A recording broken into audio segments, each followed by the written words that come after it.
Hola, este es el quinto teórico. Hoy vamos a hablar de los grandes iniciadores. Hay una frase de Foucault que dice: lo nuevo no está en lo que se dice, sino en el acontecimiento de su retorno. ¿Qué significa esto? En realidad lo que decimos forma parte del discurso. Esto lo estamos repitiendo siempre. Lo novedoso es la enunciación. Lo nuevo es la articulación concreta que se hace en acto en cada momento determinado de palabras, ordenadores que ya estaban vigentes y que están vigentes en determinada época. Por ejemplo, por eso hablamos de iniciadores, porque lo que inician, ya lo vimos en el video anterior, ya lo dije en el video anterior, lo que inician Pablo Kuhn y Freud es una articulación entre determinados ordenadores, entre determinados conceptos que ya formaban parte de la época, eran objeto de la pretensión de investigación de ese momento histórico. Entonces, pensemos en tres situaciones, no son elegidas al azar, porque cada uno cuando ejemplifica o cuando toma alguna situación, cuando quiere investigar algo, tiene que ver con la política del discurso determinada con la que se identifica.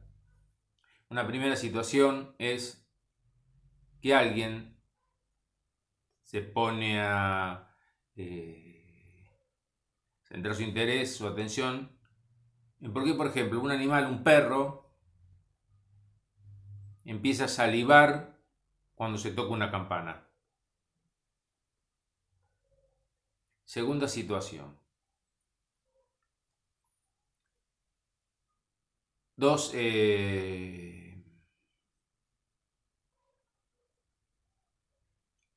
personas que trabajaban en el observatorio de Greenwich registran diariamente el paso, digamos, de un cuerpo celeste, pues un asteroide, un cometa, bueno, no importa eso.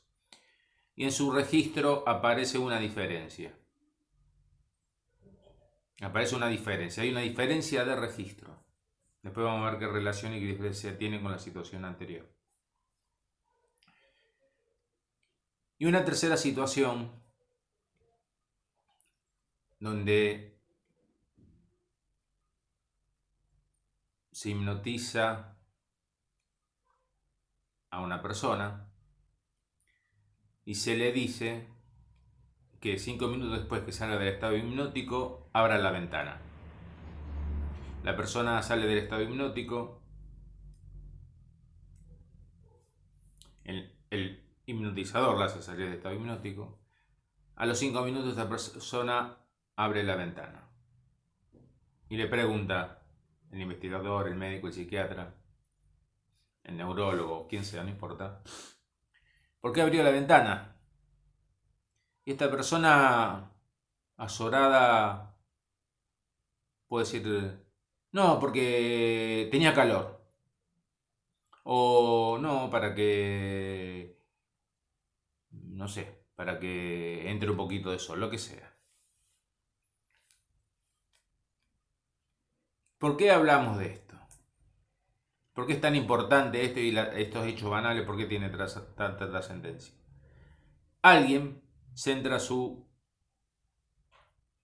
investigación, centra su pretensión en la conducta, en la reacción, por ejemplo, la salivación. Entonces allí se empieza a armar un discurso centrado en la respuesta del organismo, una respuesta de base orgánica ante un estímulo determinado, comandada por el sistema nervioso central y por el cerebro. O sea, se empieza a generar todo un discurso, toda una articulación teórica que trata de fundamentar las reacciones animales y humanas. La secreción salival de la glándula salival es una reacción, pero después se trata de estudiar las reacciones de las distintas reacciones humanas, animales, pero fundamentalmente humanas, y fundamentándola en alguna base de tipo orgánica, guiada principalmente por el sistema nervioso central y el cerebro. El segundo ejemplo habla de una diferencia de percepción. O sea, uno de los trabajadores de ese laboratorio percibe algo y el otro observador percibe una pequeña diferencia. O sea, ahí hay un lugar para la diferencia singular, para una diferencia en la percepción. Se empieza a gestar una teoría, a construir una teoría de cómo conocemos a partir de las percepciones. Y el tercer ejemplo, la tercera situación da cuenta que hay órdenes, hay representaciones. Por ejemplo, abrir la ventana,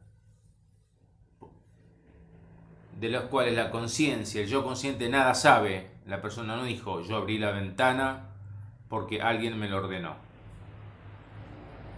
Esa orden está operando desde un lugar que no es la conciencia, no es el yo consciente. Entonces, tenemos el primer ejemplo. Volvamos al famoso ejemplo del perro, el perro de Pavlov. Casi por azar, Pavlov estaba investigando la secreción de las glándulas salivales en los animales. El animal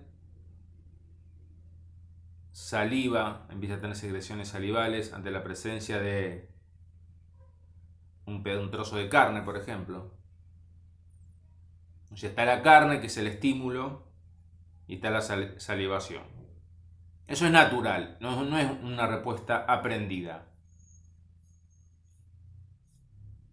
O sea, la carne es el estímulo, y es un estímulo incondicionado.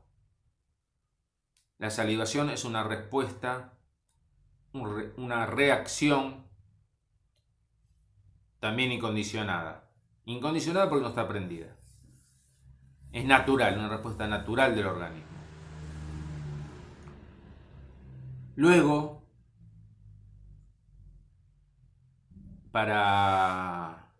supongamos que cada vez que se le da el trozo de carne, previamente se hace sonar una campana, o los mismos pasos del que alimenta el animal. Se asocia la carne con los pasos, o la carne con el timbre. O sea, se toca un timbre y después se le da la comida. Se repite esto varias veces en un periodo de tiempo corto, no muy distante entre uno y otro paso. Y entonces, con el tiempo, el perro empieza a salivar no ante la presencia de la comida, sino ante la presencia, ante el sonido de los pasos o ante el sonido del timbre. O sea, esto es una respuesta condicionada, porque no es aprendida. Lo aprendido es salivar ante la comida, no ante los pasos ni ante el timbre. Entonces tenemos el esquema, un estímulo incondicionado, que es la presencia de la comida, un reflejo incondicionado, que es la salivación. Los pasos o el timbre son estímulos neutros. ¿Por qué neutros? Porque si yo tocara el timbre varias veces y no le daría la comida después, el perro no salivaría. O sea, saliva cuando se empieza a asociar el timbre o los pasos con la presencia de la comida. Eso se llama un estímulo neutro. Luego, por la repetición y la proximidad en el tiempo y la repetición, timbre, comida, timbre, comida, timbre, comida, el perro empieza a salivar ante el timbre. Entonces, el timbre es un estímulo condicionado. Se llama estímulo condicionado. Y la salivación pasó a ser una respuesta, un reflejo condicionado también. Porque no es natural, es aprendido. Que el perro salive ante la presencia ante el sonido de un timbre, ante los pasos, es algo aprendido, condicionado. La base es el arco reflejo, estímulo-respuesta. Era algo que en ese momento en la neurología se estaba estudiando. Pero hay una base, un estímulo natural y una respuesta natural, no aprendida. Y sobre esa respuesta se genera una respuesta condicionada, una respuesta aprendida. ¿Con esto qué queremos decir? ¿Por qué es tan importante esto? Porque con esto se va tejiendo, se va armando una articulación teórica que dice y que apunta a que si queremos lograr una conducta o cambiar una conducta, si aplicamos los estímulos correspondientes, los estímulos adecuados, podemos generar la conducta que queremos. Porque Pavlov, el padre de lo que se llama la corriente reflexológica, de lo que va a ser después el conductismo en el siglo XX, plantea que toda conducta humana, cualquier conducta humana es una conducta condicionada. Son condicionamientos de condicionamientos de condicionamientos. Hasta llegar a un primer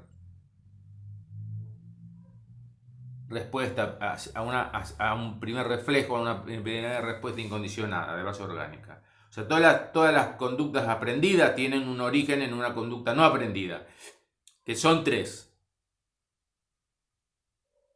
Ante el hambre, la salivación, ante el olor de la comida, ¿no? Que genera el hambre, puede ser un estímulo externo, puede ser un estímulo interno. Ante la sexualidad, ¿no? El olor, sí, generalmente es el olor en los animales, o el ciclo natural. Y la huida ante lo que sería un golpe, un ruido, algo que genera la respuesta de peligro. La respuesta de huida, perdón. O sea, sobre esas tres respuestas naturales, incondicionadas, todo el resto de respuestas son respuestas aprendidas. Entonces, lo que llamamos núcleo epistémico de lo que es la política del aprendizaje, cuyo iniciador fue Pavlov, es la acción. Es la acción de base fisiológica, de base orgánica, comandada por el sistema nervioso central. Pero ¿qué pasa? No es cualquier acción la que está en juego. Si aparece el estímulo de hambre, ¿cómo?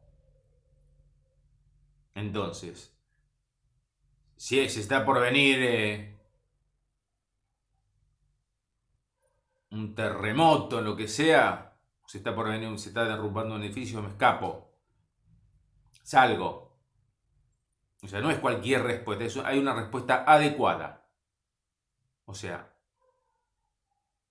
hay conductas entonces adecuadas y conductas inadecuadas. Si yo tengo hambre y no como, estoy ante algo que no anda bien, una conducta inadecuada. Desadaptada, o sea, es la conducta adaptada.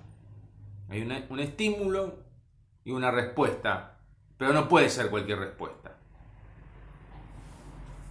Este es el discurso de la política del aprendizaje. Después lo iremos profundizando. ¿Qué pasa con la política del conocimiento? Con Kuhn. Kuhn empieza a experimentar para tratar de preguntarse cómo conocemos, cómo hacemos para construir una representación. ¿Cómo puede ser que el conductismo diría, ante el estímulo de anotar la órbita, será alguna medida en relación al tiempo, no lo sé verdaderamente, los dos tendrían que decir lo mismo, pero ¿por qué? Un trabajador anotó una medida y en el otro hubo una diferencia. Entonces no es todo estímulo-respuesta. Entonces, para la política del conocimiento,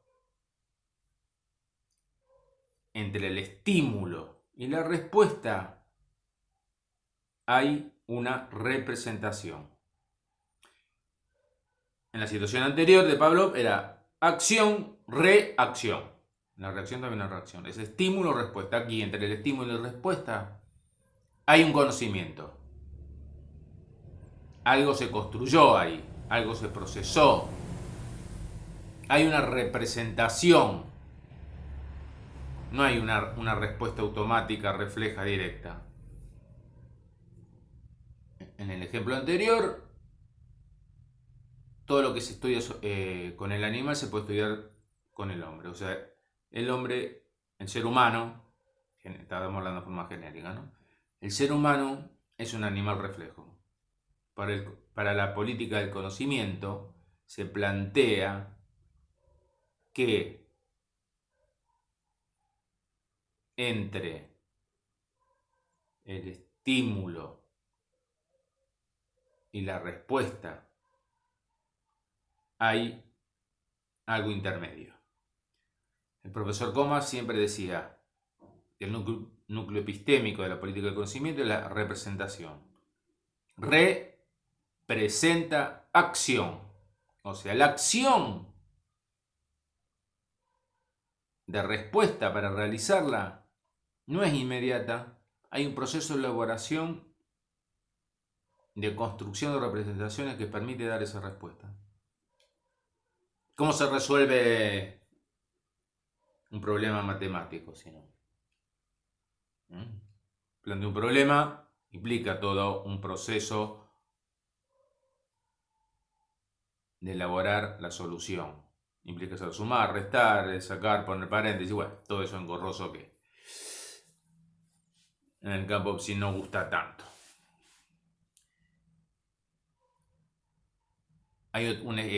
Y todo basado en el laboratorio científico, ¿no? Todo guiado por la ciencia. Tanto Pavlov como Wundt realizaban experimentos. Pavlov con animales, Wundt con personas. Uno de los ejemplos es, se hacía girar un panel donde había distintos colores y por ejemplo decía, bueno, el que vea el panel verde, como una ruleta, ¿no? Con varios colores. Cuando se empieza a girar y se mueve rápido no se distinguen los colores. El que distinga primero el color verde que lo diga. Puede ser cualquier color. Bueno, ahí está el tiempo de reacción. Para eso implica el tiempo, es importante. Porque primero, tengo que reconocer el color verde. Verde ya es una representación. Tengo que saber que ese panel es verde. ¿Cómo sé cómo conozco que eso se llama verde?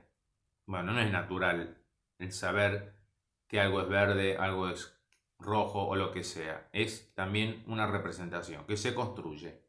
Y aparte, ¿por qué es importante el tiempo de reacción? Quien reacciona más rápido es el elegido. ¿En cuántas empresas se hacen lo que llaman los test psicofísicos? Eso se va a transformar en el siglo XX en la inteligencia. Y la inteligencia también es una forma de adaptación. ¿Por qué? ¿Por qué es una forma de adaptación? Porque si yo veo, aparece el panel rojo y yo digo verde, es una representación falsa, una representación equivocada. Entonces, ha tomado distintos nombres,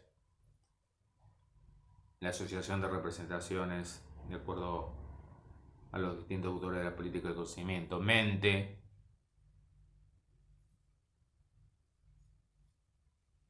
conciencia, inteligencia. Bueno, lo cierto es que a partir de Wundt empieza todo un estudio de tratar de aprender, de tratar de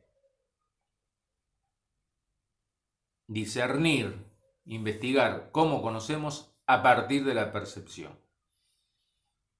Él plantea que se genera una representación y la asociación de representaciones genera la conciencia, la mente.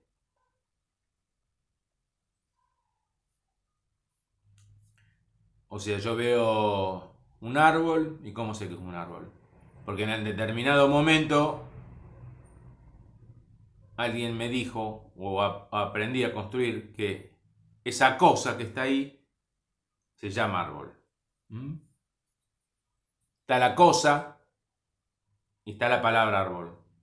O me lo puedo imaginar al árbol. Yo le puedo decir, bueno, dibujen un árbol. Es una representación, el dibujo es una representación. La palabra árbol es una representación. Las palabras son representaciones de cosas. ¿Mm? En cambio, la política del aprendizaje, las palabras son tomadas como cosas. Eso, bueno, lo vamos a ampliar lo pueden ir ampliando en la bibliografía.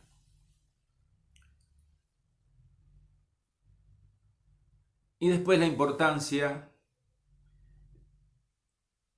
que se le da a que hay acciones, conductas, hay representaciones, por ejemplo, esto de abrir la ventana me estoy refiriendo, que realiza alguien y de las cuales nada sabe. Y la representación que tiene, la abrí porque tenía calor, es una representación consciente, pero la que comandó ese acto es una representación de la cual el yo consciente nada sabe. A partir de esto, de la hipnosis, tiene que ver con la hipnosis, se empieza a aplicar para el trabajo en el abordaje del sufrimiento subjetivo. Empiezan a aparecer personas donde con sufrimiento subjetivo, este sufrimiento aparece a la manera de un cuerpo extraño. Por ejemplo, se paraliza un brazo, no hay causa orgánica, no hay ninguna lesión orgánica que lo justifique.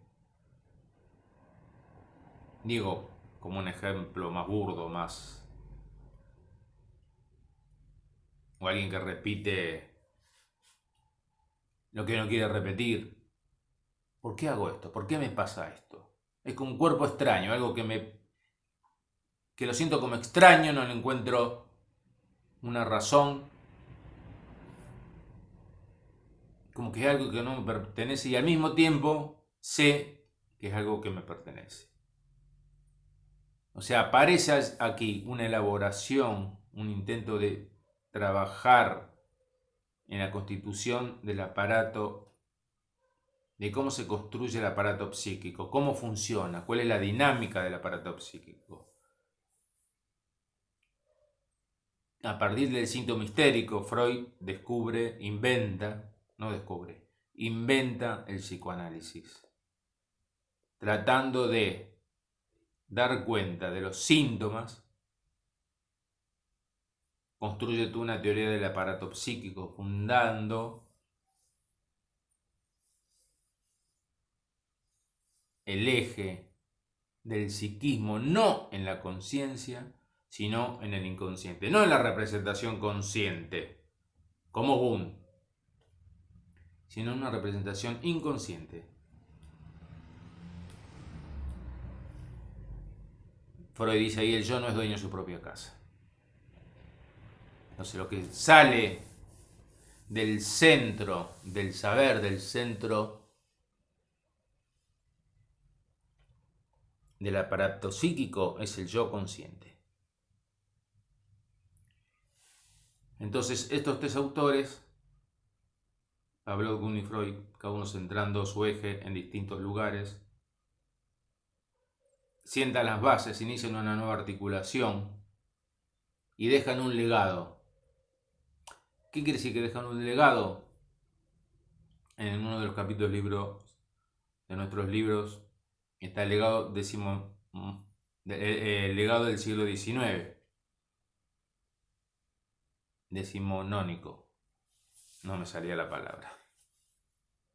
Y en ese legado es a seguir trabajando sobre la posibilidad de condicionamiento,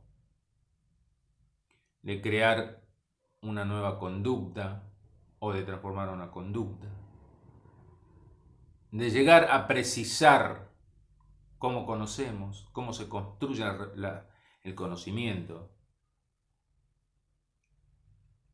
y poder intervenir también en el sufrimiento psíquico. Algo que el siglo XX heredó, trabajó, amplió, elaboró con muchos autores, con diversidad de autores que hoy conforman el campo psi. La diferencia de estos, los grandes iniciadores, que fueron grandes, fueron hombres de ciencias, ninguno de ellos casados con el poder, no se conocieron entre sí.